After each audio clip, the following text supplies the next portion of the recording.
Iko Nini. So kuna two headlines za The Standard zile nilifind zikiwa interesting sana.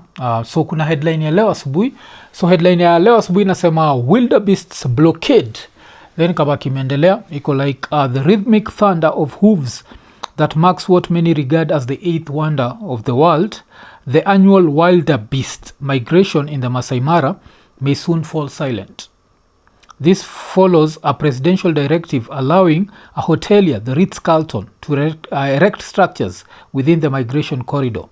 A move experts warn could disrupt the fragile ecosystem.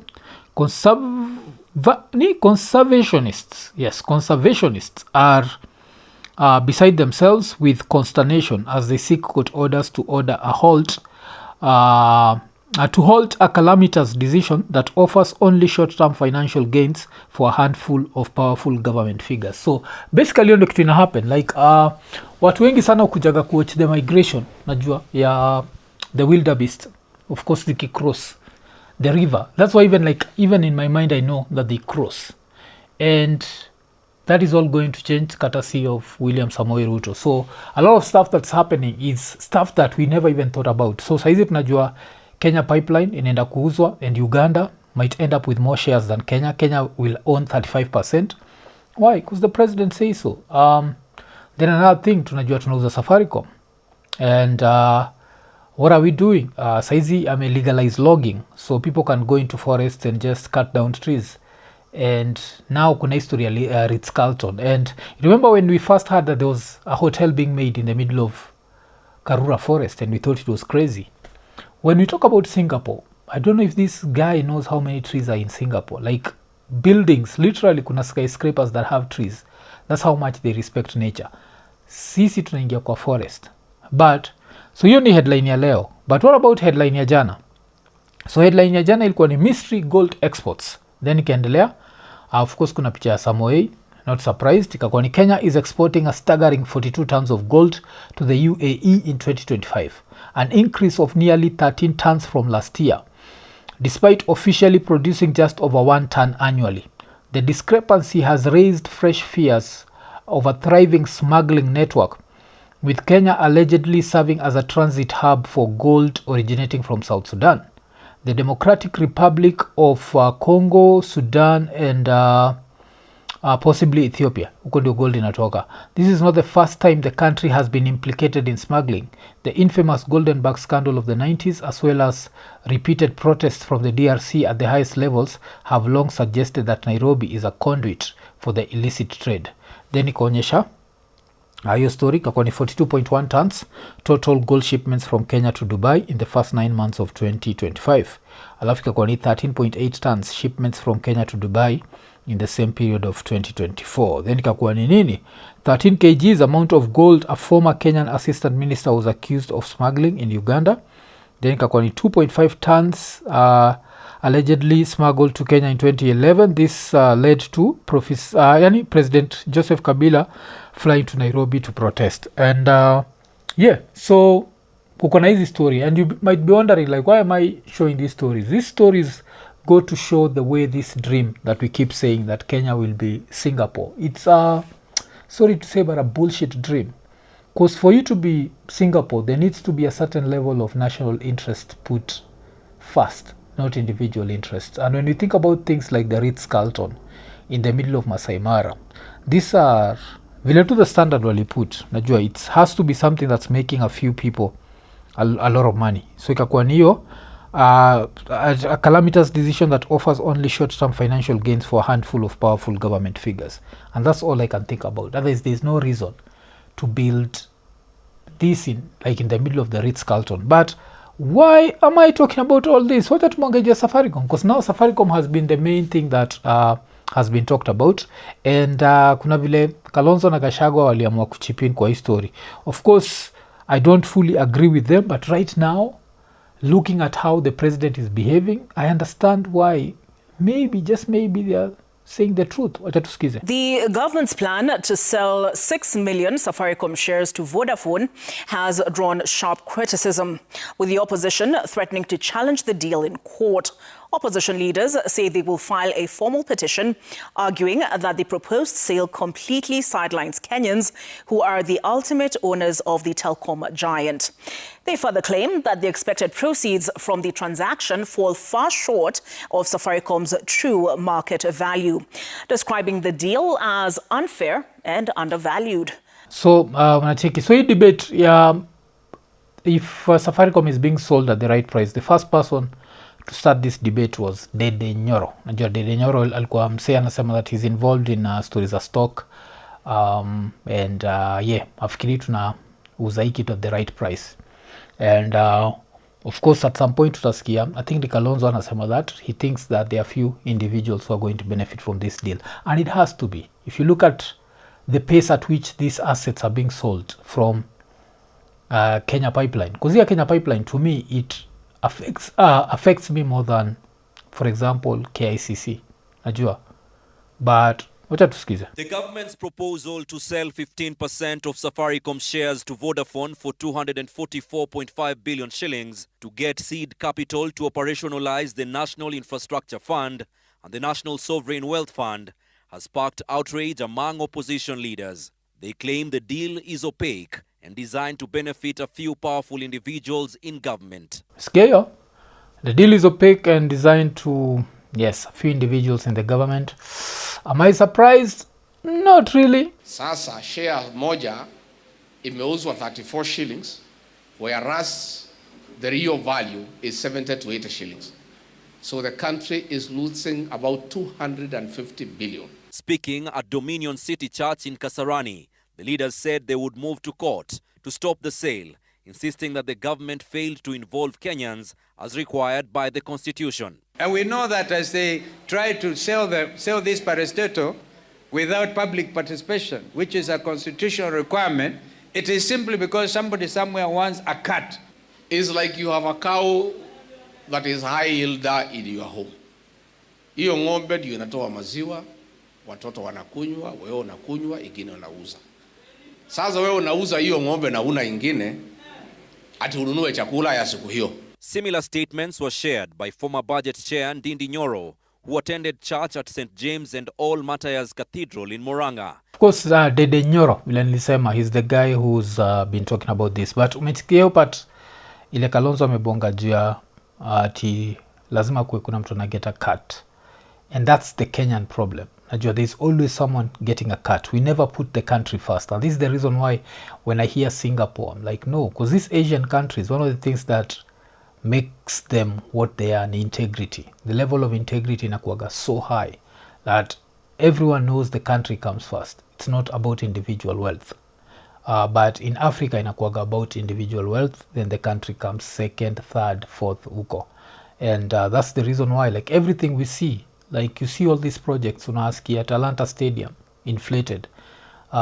Unasikia hata history ya Rironi, utasikia hapa ikisemekana, like the deal that originally was there was like 50 billion cheaper than the deal that's there right now. And you wonder, where is this 50 billion going? Of course, into individual pockets. And ukisikia kama hii deal, for example, ilikuwa na French company, alafu you end up with a Chinese company, utapata ni because these countries, hizo countries ziko developed, actually bribing officials from another country inakuwaga still illegal. China of course haijalishi whether umebribe amazi, because China yenyewe wanakuwaga, as long as China is not losing money, they don't care. But Europe wanakujifanyishaga, they care. And that's why we end up in such a situation whereby the deal is taken from a French company to the Chinese company. Na unajuaga vile waga support like the Chinese, because the Chinese do like crazy stuff. Ni like they are living in the future. They are living in the 22nd century. That's how crazy their stuff is. Nilichekika saizi they have even like a robot ya makarao ile inadu maraundi. And I'd love such a robot hapa Kenya. Tuweke tu kwa highway zikimonitor traffic. That's why we get rid of the corruption ya makarao. Try and imagine that how organized stuff would be. Hizi majam tunaonaga kila pahali zinabaki zimeisha, because now people would follow traffic rules. But of course that's a story for another day. So wacha tuendelee. Nyoro said the sale price of 34 Kenya shillings per share undervalues the company, noting that Safaricom stock traded at 45 Kenya shillings per share in 2021 before its major expansion into Ethiopia. The people who represented the government in this deal Probably, some of them are actually not government employees. And some of them we are not contracted to negotiate on behalf of government. And maybe even those people, there are things they do with the buyers. We must liberate this country. Sindio? Otherwise, the way things are going, all national institutions are being sold. Everything has gone haywire. Theft, left, right, and center.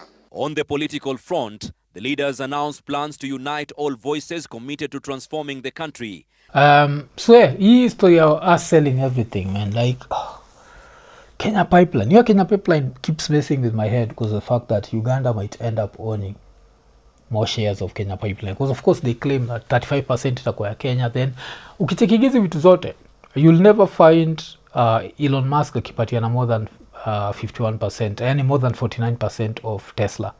He'll always be the majority shareholder, najua, so that if there is any decision and Zabaki may veto, a situation whereby we are giving out 65% and lying that we are doing this so that we turn Kenya into a first world country, it's just one of those things that I'm like, nah, I don't believe you. You need more people. So okay, pause. Okay, tuendele. Tunasema tunataka the face of Kenya in Nairobi.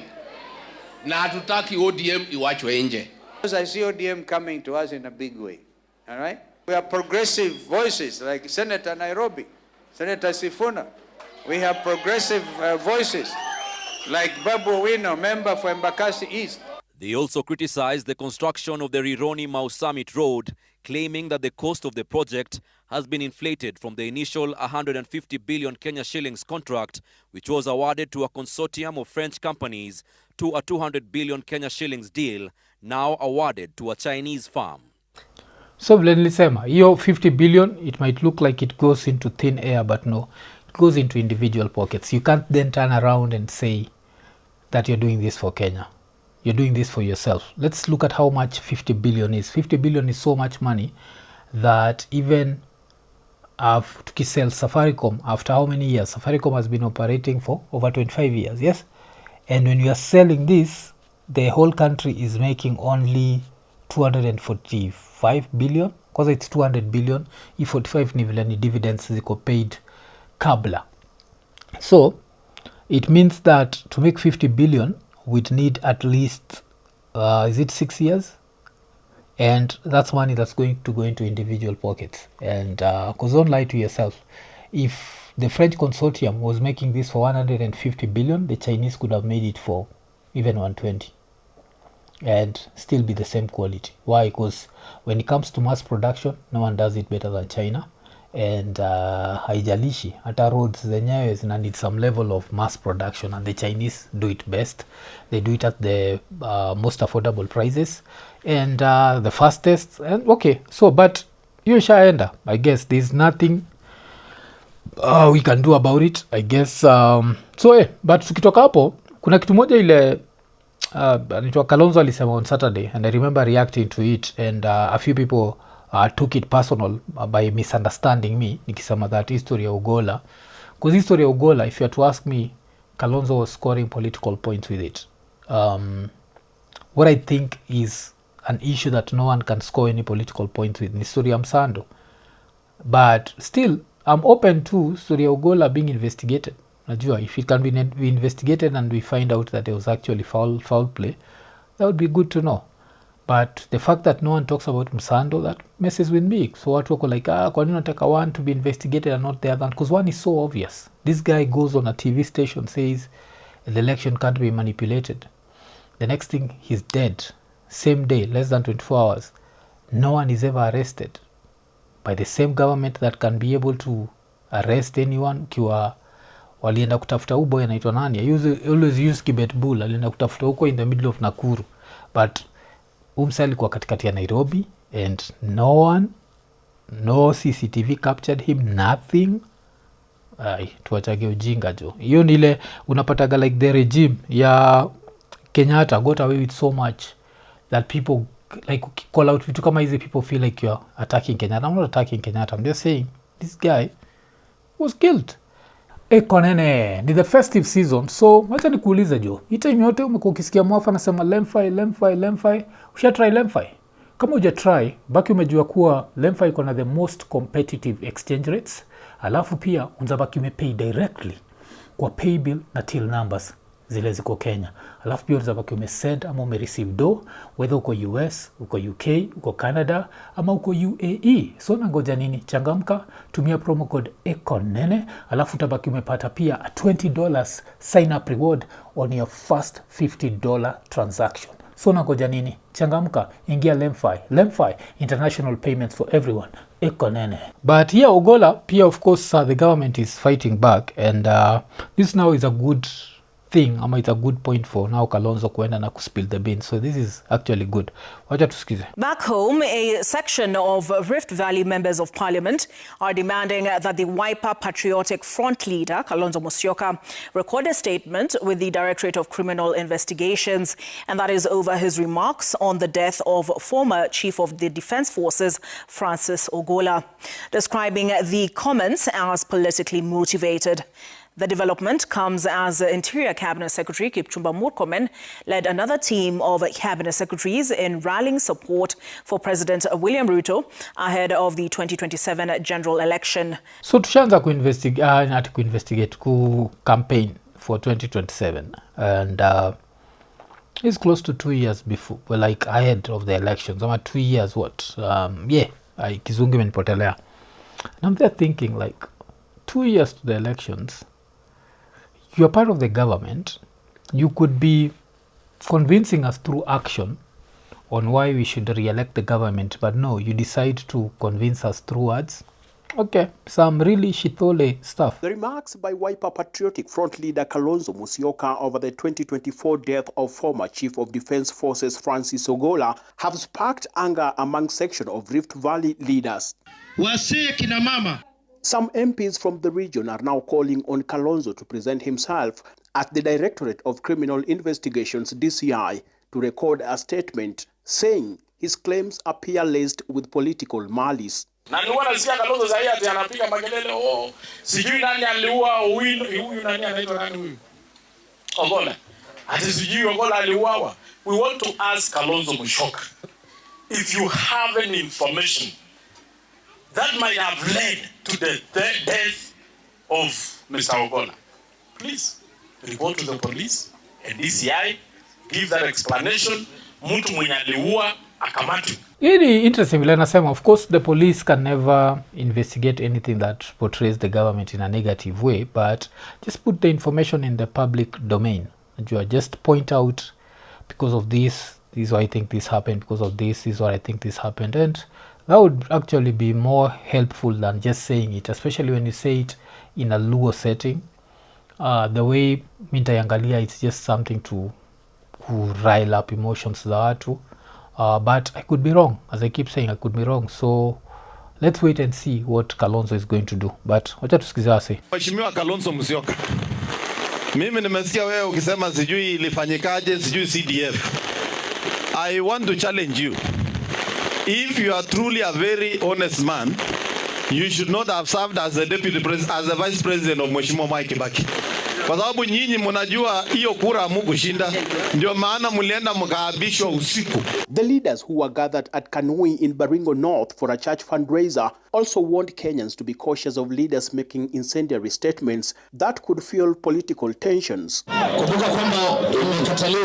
In neighboring Kaptagat, Elgeyo Marakwet County, Interior CS Kipchumba Murkomen, together with Energy CS Opiyo Wandayi, led a team of cabinet secretaries in a community sports event. Of course, Opiyo Wandayi unajuaga iko very invested in this government. So haitataka story yote ilianza fanya igava ikuwe questioned in Luo Nyanza. Vile nilisema, this story is all about riling up emotions in Luo Nyanza. That's why you see every time Kalonzo anaongea, 2007 comes up, najua, and he's taken as the guy who legitimized Kibaki's stealing ama rigging. Najua, yeye ndiye legitimize. So that's why they always bring up that you're like but wacha tucheki jo vile nakwambia jo Opiyo Wandayi hapa iko fully invested. The cabinet secretaries used the event as a platform to rally support for President William Ruto ahead of the 2027 general elections.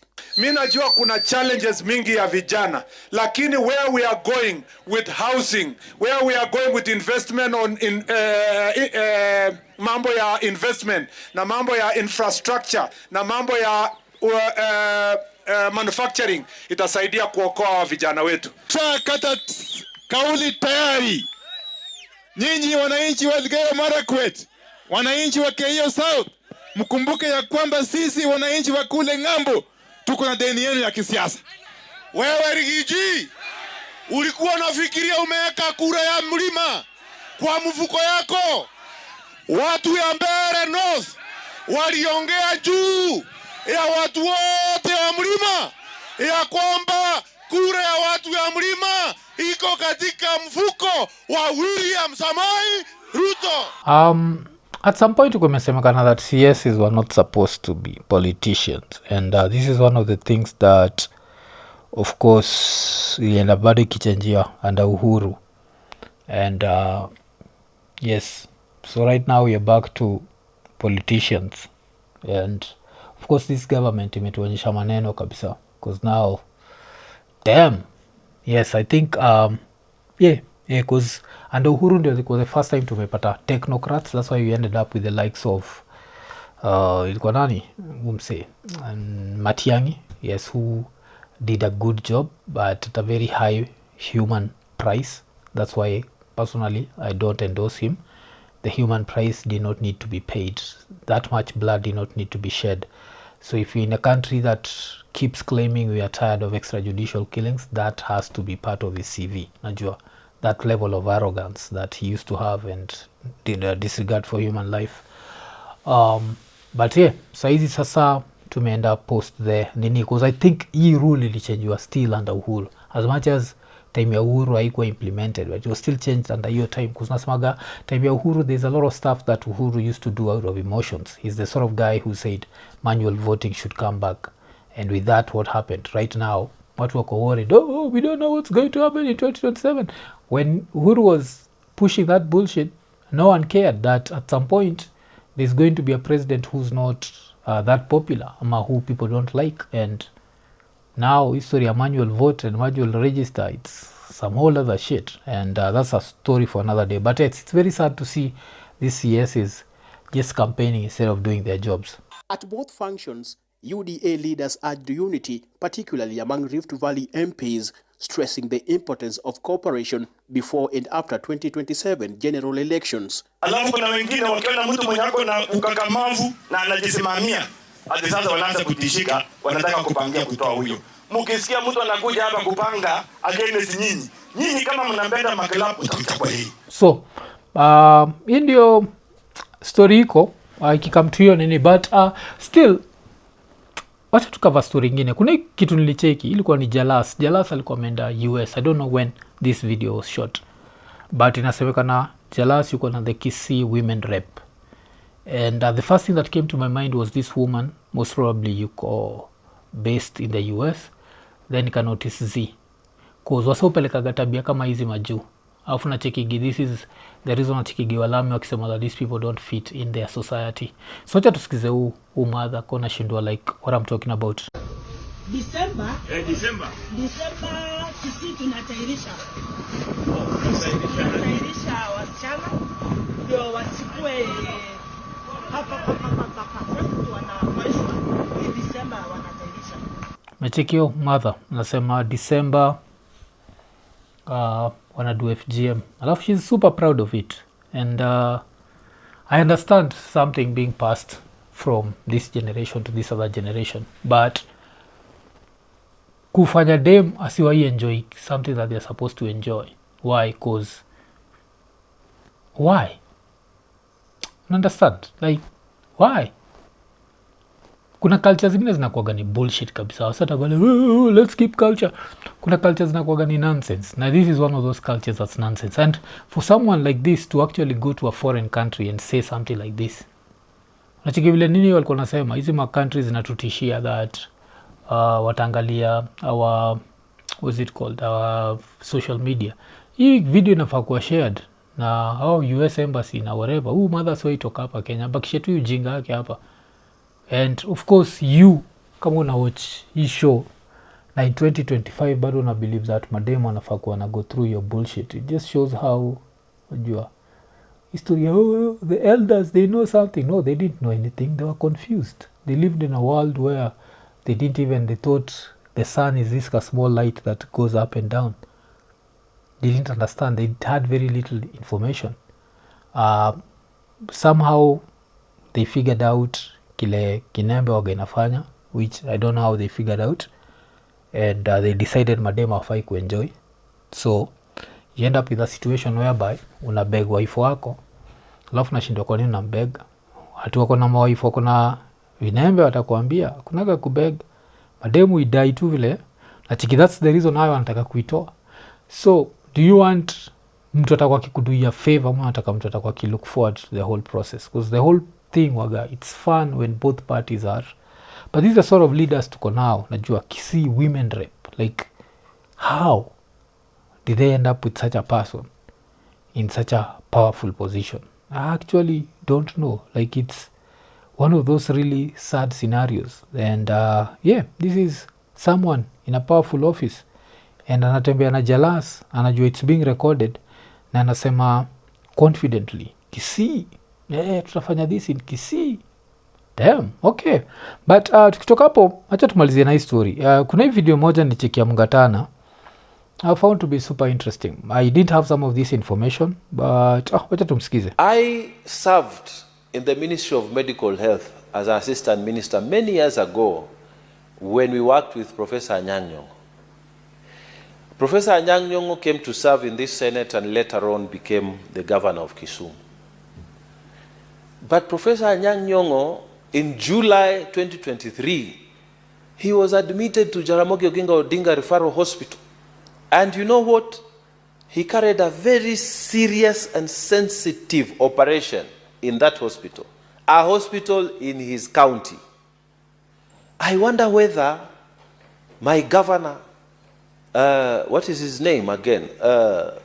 Godhana, whether he will be willing to be admitted in Hola Referral Hospital like Professor Anyang' Nyong'o and undergo an operation there. And this is a question that we need to ask a lot of these governors. It's not just Faro ama Umse. Is it what? Tana River, the governor? Because that's the same question we need to ask Umadha. We'll spend like 90% of our time fighting Rigiji. And that's Susan Kihika. If you can go and give birth in the US, giving birth is the most natural process ever. It's not some delicate operation. It's very natural. It's kuna mademata utembeaga hivi mtoya naanguka, like that's how natural it is. And unaamua kwenda US ku have that operation, alafu nakuja ku claim that somehow ulikuwa unaogopa that vajeje yako itaonekana kwa hosi ya Kenya. As if these doctors don't see those things. Like for them it's not, any doctor ule naangalia hiyo kitu from an arousal point should not be a doctor. So this is not just about Faro, but it was good to hear Mngatana bring it up. Mr. Speaker, I think we need to have a heart for our people. And this goes to all governors. Some of you are doing very well. Some of you are taking this job as a joke. You think it's just another political thing we do. Governors are not really seriously politicians. Governors are not supposed to be political. Even in your speech, when I come for a Madaraka Day holiday, I can talk the politics I want. I'm a senator. But you as a governor, tell us facts and figures. A history of facts and figures, I think it's one of those things that will haunt Orengo. Najua, Orengo, for the people who take this story seriously, and the first time nilianza kuquestion Orengo, ama at least kumwangalia differently, kwa time tulikaa chini na Octo. And mnezenda watch the second interview tulifanya na Octopizo, uta notice when he's talking about Siaya, he talks about a certain level of lack of seriousness. And yeah, ilikuwa Octo. And Octo of course had no dog in that fight, he was just stating facts. So Orengo anakuwaga busy akifight the national government. Na sayo unasikia that Siaya, nothing is working out in Siaya. I'm like, the governorship should be an auditioning for the presidency. This should be the part where you show us, if you gave me the presidency, this is what I'll do. But these clowns don't do anything. Najua, they just, it's crazy, man. This is what our governor never does, Mr. Speaker. They will never tell you how much money has been allocated, how much has been used, how much has gone to where. I think also another distinguished former governor, Kivutha Kibwana, was admitted in his own county's hospital. Distinguished people like this. We should honor these people, not these fake governors who are not doing anything, Mr. Speaker. Yeah, so, and you see how pathetic it is that even a governor being admitted in a hospital in his county becomes this news that needs to be honored. Because I don't think Kivutha Kibwana needs to be honored. I don't think Anyang' Nyong'o needs to be honored. This should be the order of the day. If you're a governor and you can't create or you can't build at least one hospital that's good enough for you, you don't deserve the governorship. I remember I saw share videos how in this last 3 years the Homa Bay governor has built an office for herself. A hospital? No. A great office? Yes. Why? Why? The hospital would be your legacy. Mina kwaga, I'm full of shit design nimekubali Governor Wanga build a hospital na ite the Wanga hospital. Like, I'll even take that. If it's state of the art and it has a lot of facilities and what, you can do that and name it yourself. Then the next person come itoe jina, people will still remember it with you. Or even people might even end up calling it that. For example, hiyo Jaramogi Oginga Hospital. Wase wengi sana Kisumu itanga Russia. Why? Because it was built by the Russians. So that can happen, but no, they'd rather build offices for themselves and all this nonsense that they love doing. And then, walk around in their expensive Prados. And Wanga is like what? In her early 40s?